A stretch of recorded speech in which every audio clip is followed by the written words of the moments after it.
साहब जी भी साइन है, secretary education जी भी साइन है, मिनिस्टर सिटिंग मिनिस्टर सही सरदार शाह साहब जन एग्री कयो आहे त तव्हांजा राइट्स जेके आहिनि ही जो कासो बिल्कुल हक़ी आहिनि असीं तव्हांजा जो कासो इंशाअल्लाह हिकिड़े महीने जे अंदर हल करे उन्हनि जा तव्हांखे नोटिफिकेशन ॾींदासीं जेकी लिखत आहे ऐं वरी बि नथो चवां पर सबूत थो ॾियां 2022 अंदर 7 जून ते पर उनजे बावजूद असां 2 साल वरी इंतजार कंदा रहियासीं ऑफिस जा चक्कर काटींदा रहियासीं पर हिन महिल ताईं असांजो वरी जो को बि मसालो जो कासो हिन महिल हल न थियो आहे असांजा प्रोमोशन्स बंदि थी विया आहिनि जेके स्ट्रक्चर में असांखे ॾिनल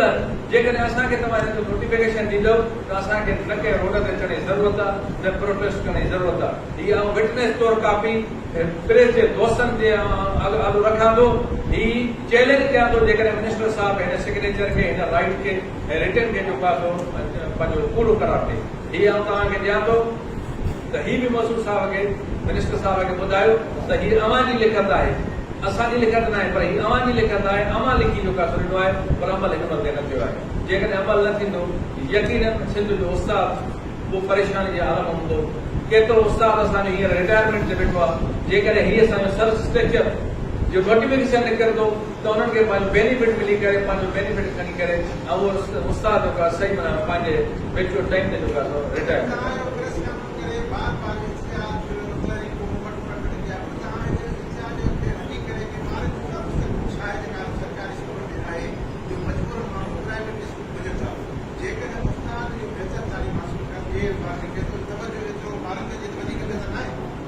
तमाम जबरदस्त हमारे सवाल आए थे नंबर पहली गाली आई है तो अज जो दौर है बादल सां ग्लैमर जो दौर है हर मानू अज असी पांजे दिल ते हथ रखी ॾिसूं जेके पेरेंट्स आहिनि मां बि पेरेंट्स आहियां जॾहिं असां पंहिंजी बच्चे खे गवर्नमेंट जे स्कूल में मोकिलियूं था त आउं सम्झां थो त महीननि जा महीना इहो नथा ॾिसूं त हिनखे कलम आहे हिनखे ड्रेस आहे हिनखे चपल आहे हीअ असांजो ॿार स्कूल वियो आहे अलाए न वियो आहे उनजी का तदारक असीं पाण करण लाइ तयारु कोन आहियूं पर जॾहिं हुन साॻियो ॿार खे असीं प्राइवेट में था पढ़ायूं